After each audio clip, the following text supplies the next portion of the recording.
Hello food lovers, welcome back to our channel. నేను మీ రాణి Erramsetti. Friends, ఈరోజు recipe చిన్న పునుకులు అండి. హోటల్ స్టైల్ చిన్న పునుకులు చాలా చాలా టేస్టీగా ఉండటమే కాకుండా చాలా సింపుల్గా అయిపోతుంది. చాలా తక్కువ ఇంగ్రీడియంట్స్తోనే 10 నిమిషాల్లో ఈ టిఫిన్ అనేది ప్రిపేర్ చేసి ఫ్యామిలీకి సర్వ్ చేయొచ్చండి. దోశ పిండి కానీ ఇడ్లీ పిండి కానీ లేనప్పుడు అప్పటికప్పుడే 10 నిమిషాల్లో ప్రిపేర్ చేసేయచ్చు. ఆ ప్రాసెస్ అంతా చూద్దాం. వీడియోని ఫస్ట్ నుంచి లాస్ట్ వరకు స్కిప్ చేయకుండా చూడండి. ఈ టిఫిన్స్లోకి కారప్పొడి అనేది కూడా చేసి చూపించబోతున్నాను. ఇంకా వీడియోలోకి వెళ్ళిపోదాం. ముందుగా ఒక మిక్సింగ్ బౌల్ తీసుకుని దానిలోకి ఒక కప్పుకి సగం వరకు అటుకులు తీసుకుని వేసుకోండి.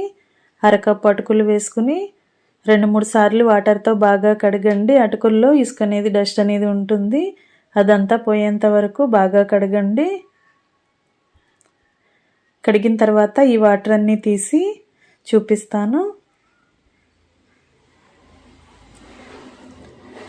ఈ విధంగా 2-3 సార్లు బాగా కడిగిన తర్వాత కొంచెంగా వాటర్ పోసి అటుకులన్నీ కూడా వాటర్లోకి సర్దుకుని గిన్నెకు మూత పెట్టి ఒక 5 నిమిషాలు పక్కన పెట్టండి.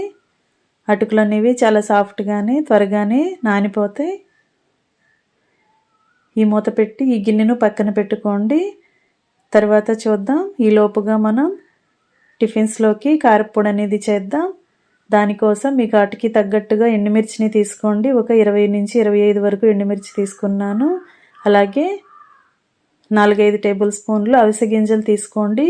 అవిసె గింజలతో కారప్పొడి చేసుకుంటే హెల్త్కి చాలా మంచిదే కాకుండా నోటికి కూడా కమ్మగా టేస్టీగా అనిపిస్తుందండి. అలాగే 2 టేబుల్ స్పూన్లు పచ్చిశనగపప్పు, 1 టేబుల్ స్పూన్ మినప్పప్పు, 1 టీ స్పూన్ జీలకర్ర వేసుకుని తీసుకుని 2-3 టేబుల్ స్పూన్లు ధనియాలను, 2 టేబుల్ స్పూన్లు తెల్ల నువ్వులు తీసుకోండి. పెద్ద నిమ్మకాయ సైజు అంతా చింతపండుని కూడా ఈనులు అనేవి ఏమీ లేకుండా శుభ్రం చేసి పెట్టుకోండి. స్టవ్ ఆన్ చేసి కళాయి పెట్టుకుని 1 టేబుల్ స్పూన్ ఆయిల్ పోయండి. ఫ్లేమ్ మొత్తం తగ్గించండి. లో ఫ్లేమ్లోనే మనం వీటిని ఫ్రై చేసుకోవాలి. ఆయిల్ బాగా కాగిన తర్వాత ఈ 4-5 టేబుల్ స్పూన్లు అవిసె గింజలు కూడా ఆయిల్లో వేసుకొని గరిటెతో కలుపుకుంటూ ఫ్రై చేద్దాం. మరి ఎక్కువగా ఫ్రై చేసామంటే మాడిపోతుంది. మాడిపోతే కారప్పొడికి టేస్ట్ అనేది చేదుగా వచ్చేస్తుందండి. అలా కాకుండా లైట్గా ఫ్రై చేసి పక్కన పెట్టుకోండి. గిన్నెలోకి తీసి పెట్టుకోండి. అదే కళాయిలోకి 2 టేబుల్ స్పూన్లు పచ్చిశనగపప్పును కూడా వేసి వీటిని కూడా లైట్గా ఫ్రై చేయండి. కొంచెంగా ఫ్రై అయిన తర్వాత మినప్పప్పును కూడా వేద్దాం. పొట్టున్న మినప్పప్పుతో అయినా చేసుకోవచ్చండి, లేదా గుళ్ళు మినపప్పు, చాయ్ మినపప్పు ఉంటుంది కదా, దానితో అయినా కూడా మనం ఈ కారప్పొడి అనేది చేసుకోవచ్చు. మినప్పప్పు కూడా శనగపప్పుతో పాటు వేసుకున్నాం కదా. శనగపప్పు కొంచెం ఫ్రై అయిన తర్వాత మినప్పప్పు వేసుకోండి. అప్పుడు ఈ రెండు కూడా ఈవెన్గా ఫ్రై అవుతాయి.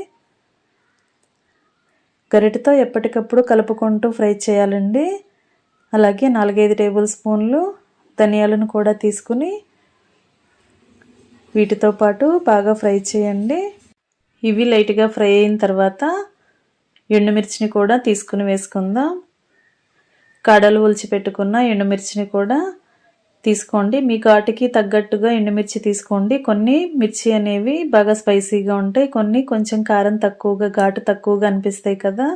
దానిని బట్టి మీకు కారప్పొడి క్వాంటిటీ ఎంత కావాలనిపిస్తే దానిని బట్టి ఎండుమిర్చిని తీసుకోండి. అలాగే ఘాటుగా ఉన్న మిర్చి అయితే చింతపండు అనేది కొంచెం ఎక్కువగా పడుతుందండి.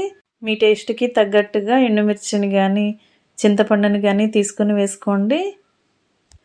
ఎండుమిర్చి అంతా కూడా బాగా ఫ్రై అయ్యాయి కదా. ఈ టైంలో మనం వెల్లుల్లి జీలకర్రని కూడా వేసేద్దాం.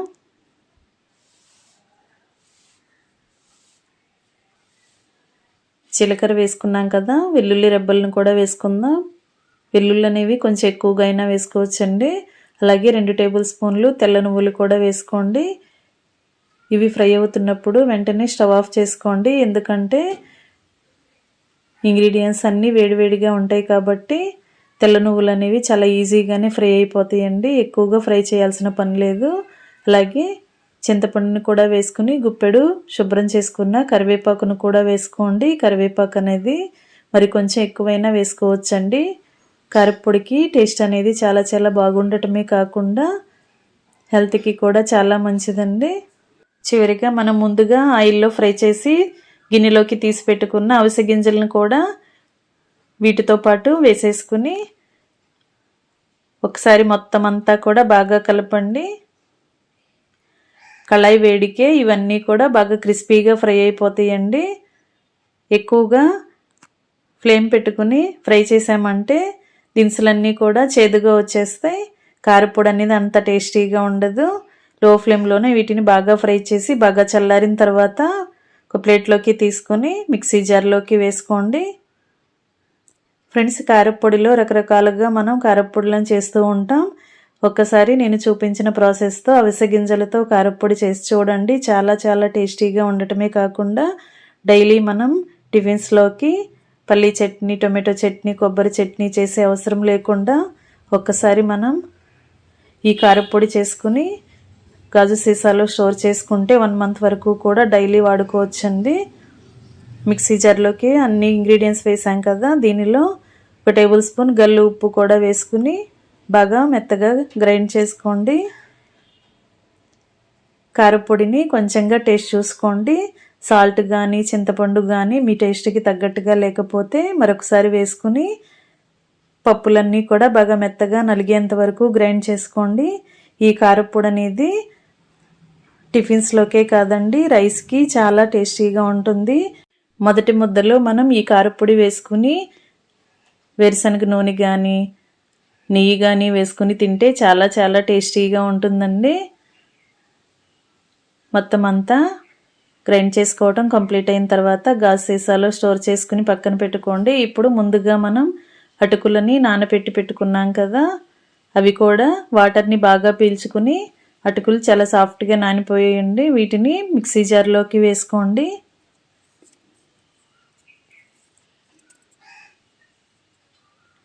మొత్తం అన్నీ ఈ విధంగా వేసుకున్నాం కదా, మనం అరకప్పు అటుకులు తీసుకుని నానబెట్టుకున్నాం కదా, అదే కప్పుతో కప్పుకి నిండుగా గోధుమ పిండి తీసుకుని వేసుకోండి. గోధుమ పిండి ప్లేస్లో మీరు మైదా పిండి అయినా వేసుకోవచ్చండి, కానీ హెల్త్కి గోధుమ పిండి అనేది మంచిది కదా. మైదా పిండి కంటే కూడా గోధుమ పిండితో మనం చేసుకుంటే ఎన్ని పునుగులు తిన్నా కూడా అంత హెవీగా అనిపించదు.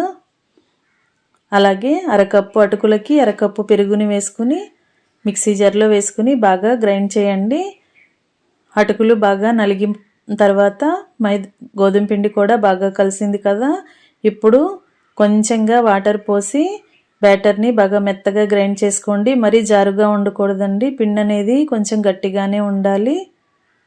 అప్పుడే పునుకులు అనేవి ఆయిల్ పీల్చకుండా ఈజీగా డీప్ ఫ్రై చేసుకోవచ్చు.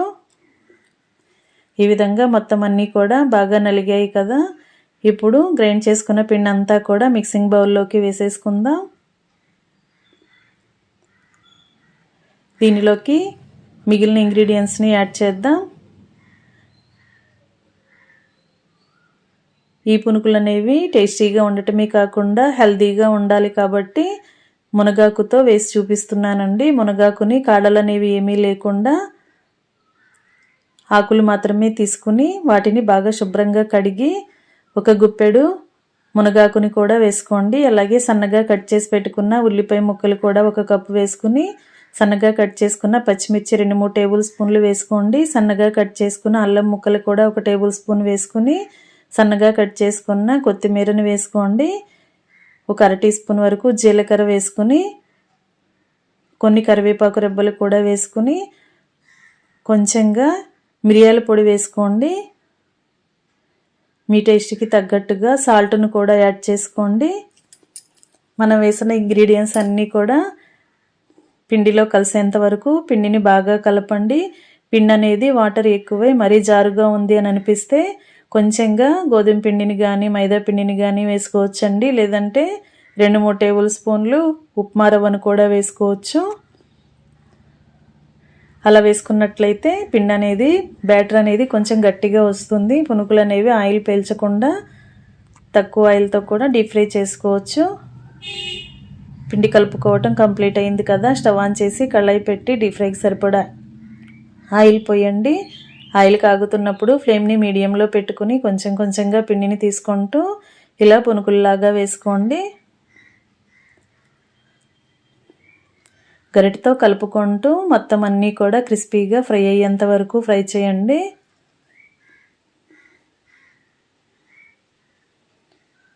దోసపిండి, ఇడ్లీ పిండి లేనప్పుడు 10 నిమిషాల్లో ఈ పిండిని ప్రిపేర్ చేసుకుని అప్పటికప్పుడే పునుకులు వేసుకోవచ్చండి.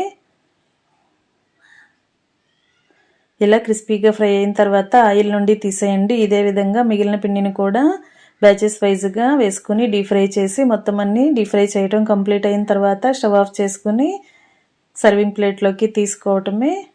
ఈ పునుకుల రెసిపీ కానీ కారపొడి కానీ మీకు నచ్చినట్లయితే వీడియోకి లైక్ చేసి మీరు కూడా ప్రిపేర్ చేసి ఫ్యామిలీకి సర్వ్ చేయండి.